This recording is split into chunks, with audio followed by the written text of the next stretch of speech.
नमस्कार वागो. 2020 ची बुद्धिमत्ता बघा.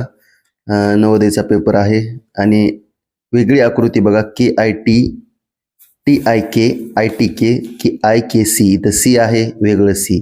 त्याच्यानंतर दुसरा प्रश्न, इथं काटकोन आहे कोपऱ्यामध्ये, इथं काटकोन आहे, इथं काटकोन आहे, 2 नंबरमध्ये लघुकोन आहे, काटकोन नाही.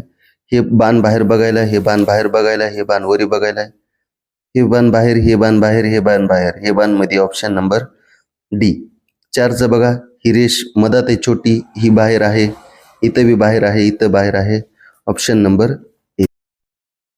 त्याच्यानंतर बघा PQRS PQRS PS PS, इथं सुद्धा PS आहे, पण इथं नाही, ऑप्शन नंबर 1. त्यानंतर बघा ह्या त्रिकोणानंतर गोल, हे 3 गोल आहेत, मग त्रिकोण 3 गोल, त्रिकोण 3 गोल, त्रिकोण, हे मध्ये बघायला, हे